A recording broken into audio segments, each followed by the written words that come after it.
Good evening, boys and girls, and welcome back to another video. If you're new, my name is Lee, aka Rollin Thunder, and in today's video we're talking about a decision that has been made. So sit back, relax, grab yourselves a cup of tea, and let us get into the video.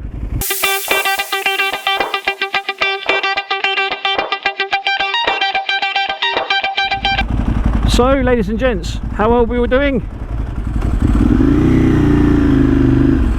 As the video may suggest, a decision has been made, and allow me to set the scene for why and how and when and whatever. If you guys remember, a couple of weeks back I posted a video on what helmet I wanted to get next, and I was torn between three potential replacements for my IS-17, and those were, in no particular order, the HJC R411, the HJC R470, and the Arai RX-7V. But when it comes to making decisions, it was a very, very difficult one for me to make, but I think I've made the right one, if I'm honest.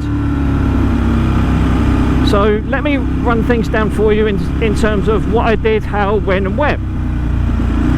I spent probably the best part of maybe the weekend thinking about what I was going to do in terms of replacing my current helmet, and you know, I weighed up the pros and cons of everything and all the different varieties and brands and so on and yada yada yada, to try and make the best possible decision I could, not just for me but for motovlogging, track days and all the rest of it. And these are my findings. The R470 is a really good helmet, I can't deny that. Nothing wrong with it at all,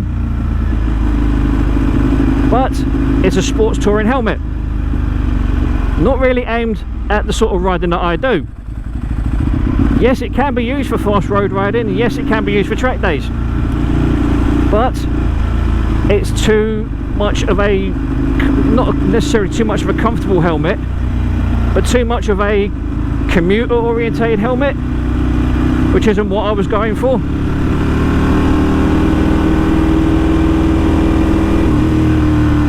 So what I ended up doing is I weighed up the pros and cons of the R470, the R411, and obviously everyone's kind of favourite, the RX-7V. So with all that said and done, price wise, okay, you know, the prices are negligible, with the R470 being £350 ish, the R411 being 400 ish, and the particular graphic I liked for the RX-7 being £789.99, and all will become clear as we continue. So in terms of colours, naturally with HJC there was more than a few colours to choose from, more than a few graphics to choose from, but I couldn't make up my mind as to which one I wanted, or which one I wanted more, should I say. So I was originally just going to plumb for a, you know, a straightforward either gloss black or matte black with a tinted visor, and that would have been it. But I've had a change in fortunes in terms of my financial situation, so I decided to see what my other options were in terms of finance,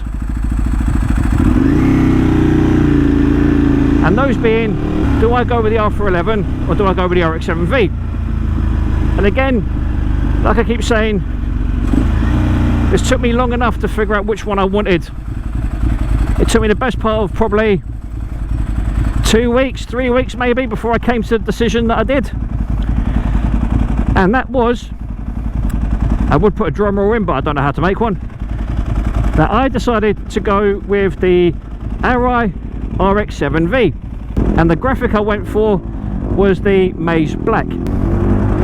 Now I will be doing a unboxing stroke unbagging of the helmet when I get a chance, but now I've gone back to my roots, so to speak, and I'm now part of the Arai gang again.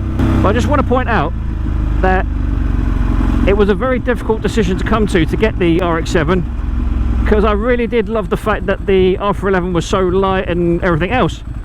But if I'm honest, because I've never actually crashed in an HJC, I didn't know whether I'd want to take that risk, and because I have crashed in an Arai, I sort of knew what to expect from it, if that makes any sense whatsoever.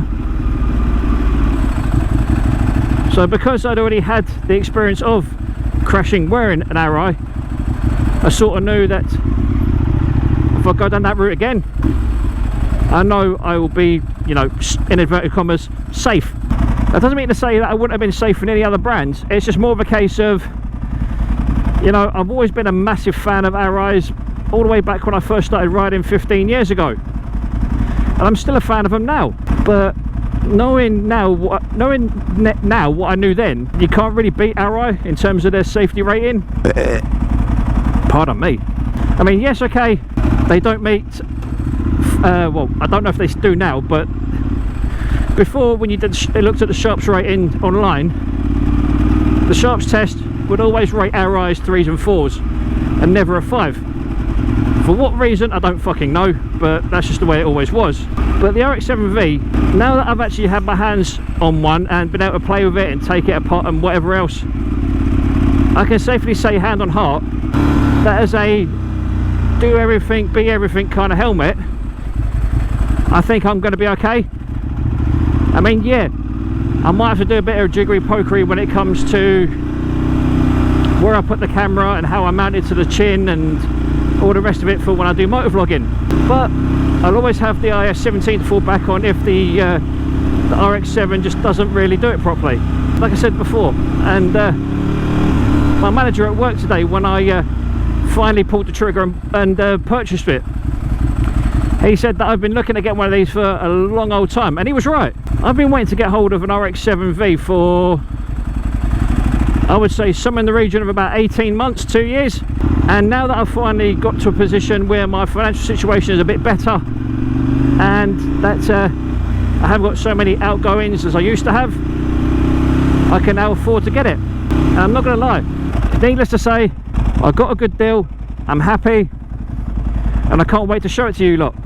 But it will come, all in good time, my friends, all in good time. Also, if there's any other gear or product reviews you'd like to see me do, make sure you put them in the comments section down below, and if I can make it happen, I will do. But there are a couple of things in the pipelines. I'm possibly going to be doing a collaboration with a fellow London-based motovlogger called New Biker. I've been talking to him backwards and forwards on Instagram, so that should be something good to look forward to. But what I shall do is I'll do an unboxing video of the RX-7V. I don't know if anyone's been out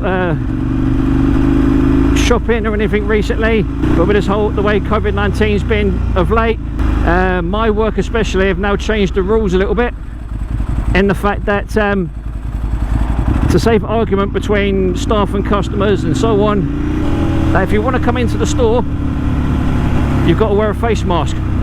Simple as that. If you want in, you wear a mask. If you don't want in, you can go away from the door. And in all fairness, I think that's a much easier way to be. I mean, naturally there are exceptions, like for example, if you suffer with some sort of respiratory ailment, or you know, you've got COPD or asthma or whatever, you know, those are the exceptions.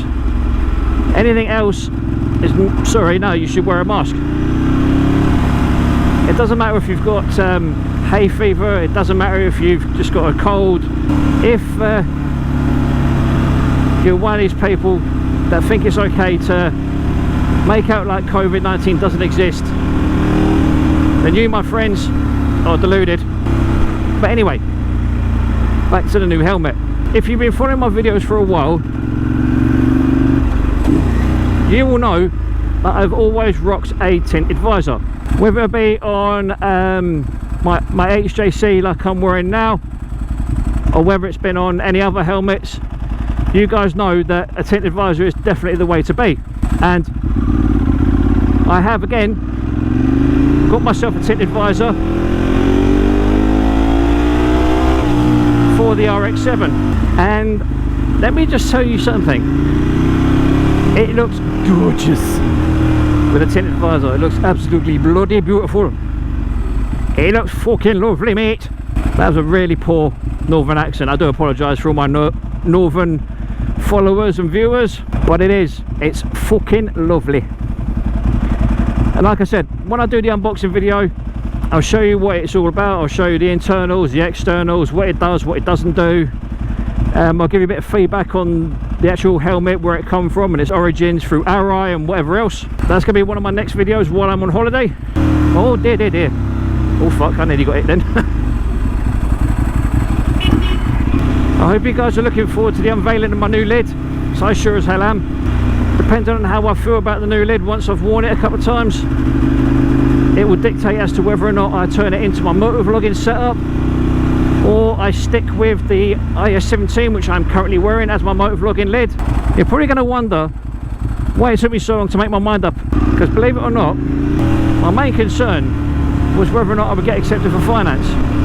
If I got accepted for finance, then I would obviously, like I did, get the RX-7. If I didn't get accepted for finance, I would have saved up the money and got the HJC R411. But thanks to some good fortune, like I just said, I was able to get approved for finance, did the old deposit and whatever else, and walked away with a lovely new lid. Now I just want to point out as well, like I've already said, there's absolutely nothing wrong with HJCs. There really isn't. But because Arai have got such a long illustrious history of race pedigree helmets, you know, all the way back to, you know, the late 50s. If I remember rightly, the guy who actually founded Arai, I think his name is Takehiro Arai, his founding of Arai helmets was the start of a motorcycling revolution. It really was. And if it wasn't for someone like him doing what he did, you know, the helmet industry and the motorcycle industry would be suffering quite badly. But anyway, as always, boys and girls, thank you for all the comments, thank you for the subscribers, thank you for the watch time, thank you for getting involved. Also, as well as the helmet unveiling, there's going to be a t-shirt unveiling as well of some custom made gear that I've had done. And if it's something that you guys want to get involved in and want, and you would like one, again, drop your comments in the comment box down below. Let me know your thoughts and your feelings, and we'll see what we can do. We'll see if we can get some merch out there for you lovely people. But for now, ladies and gentlemen, thank you for watching, thank you for sticking around, and as always, this is Lee, aka Rollin Thunder, saying look after yourselves, look after each other, stay safe on the road, stay away from COVID-19, and as always, adios. You ready?